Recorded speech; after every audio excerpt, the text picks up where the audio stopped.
BNP তো তলাবিহীন ঝুড়ি, সেই বিএনপির কোনো মেরুদণ্ড নাই। আরেকটি ৩৬শে জুলাইয়ের জন্য প্রস্তুত থাকতে হবে। সংসদে জনগণের টাকা ব্যয় হচ্ছে ১,৬৩,০০,০০০ টাকা। জনগণের টাকায় সংসদে বসে আজাইর আলাপ করা হচ্ছে, কিন্তু জনগণের যেই গণভোটের রায় সেটাকে মানা হচ্ছে না। প্রিয় ভাইয়েরা, আজকে অনেকেই মনে করেন আপনারা মহাজন হয়েছেন।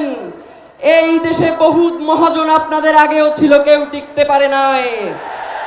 সুতরাং আপনারা যদি মনে করেন নতুন মহাজন হয়ে এই দেশের মানুষের উপরে জুলুম নির্যাতন করবেন, তাহলে আপনাদের সাবেক মহাজন যে দিল্লিতে বসে আছে তার সাথে আগেই কথাবার্তা বলে কোথায় গিয়ে থাকবেন সেটা পরিষ্কার করেন। মাননীয় প্রধানমন্ত্রী, আপনার পিতা শহীদ রাষ্ট্রপতি জিয়াউর রহমান, তিনি সর্বপ্রথম এই বাংলাদেশে গণভোট কায়েম করেছিলেন। আজকে আপনারা সেই গণভোটের বিরুদ্ধাচরণ করছেন। আপনারা শুধুমাত্র গণভোটের বিরুদ্ধাচরণ করছেন না, মূলত বিএনপির জন্ম যেই গণভোটের মধ্য দিয়ে, আপনারা তো নিজেদের জন্মকেই অস্বীকার করছেন। প্রিয় ভাইয়েরা, দেশনেত্রী বেগম খালেদা জিয়া, তিনি যেই সংবিধানকে ছুঁড়ে ফেলবার জন্য বারংবার তার বক্তব্যে, তার কথায়, তার দাবিতে তুলে ধরেছেন, আজকে আমরা দেখতে পাই সেই সংবিধানকে চাটতে চাটতে তার দল বিএনপি ক্ষয় করে ফেলছে। সুতরাং যেই বিএনপি তার শহীদ প্রেসিডেন্ট জিয়াউর রহমান, যিনি এই দলের প্রতিষ্ঠাতা, তাকে স্বীকার করে না, যেই বিএনপি বেগম খালেদা জিয়ার কথা রাখে না, সেই বিএনপি তো তলাবিহীন ঝুড়ি, সেই বিএনপির কোনো মেরুদণ্ড নাই।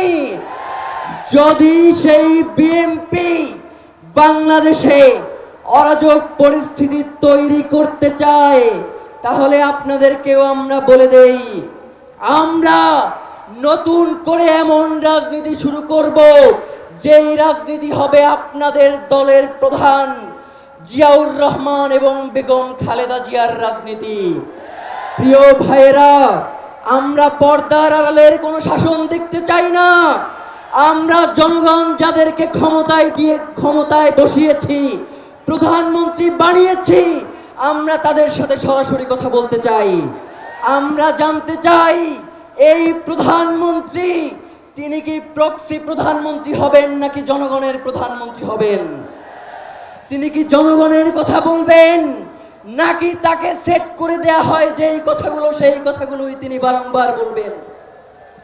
প্রিয় ভাইয়েরা, যদি এই রাষ্ট্রে গণভোটের রায় মানা না হয়, এই রাষ্ট্রে সংস্কারগুলো বাস্তবায়ন করা না হয়, এই রাষ্ট্রে জুলাইকে অস্বীকার করা হয়, তাহলে এই রাষ্ট্রে যারা ক্ষমতাসীন রয়েছেন তাদেরকে আরেকটি ৩৬শে জুলাইয়ের জন্য প্রস্তুত থাকতে হবে। প্রিয় ভাইয়েরা, শহীদ ওসমান হাদি এই কথাগুলো অত্যন্ত স্পষ্ট ভাষায় বলতেন। আমাদের তো মনে হয় ইলেকশনের পরে আপনারা যে এই ধরনের আচরণ করবেন, এইটা ইতিপূর্বেই আপনারা ঠিক করে রেখেছিলেন। নয়তো প্রধানমন্ত্রী বলে গণভোটের পক্ষে হ্যাঁ দাও, আর তৃণমূল বিএনপি গিয়ে বলে না দাও, তার মানে এইটা পূর্ব পরিকল্পিত ঘটনা ছাড়া আর কিছুই নয়, যার কারণে শহীদ ওসমান হাদিকে বাংলাদেশ থেকে সরিয়ে দেওয়া হয়েছে। সুতরাং শহীদ ওসমান হাদির হত্যার বিচার নিশ্চিত করার মধ্য দিয়ে বাংলাদেশকে আমরা একটি ইনসাফের রাষ্ট্রে পরিণত করব ইনশাআল্লাহ। বিচার বিচার বিচার চাই, হাদি হত্যার বিচার চাই, বিচার বিচার বিচার চাই, হাদি হত্যার বিচার চাই।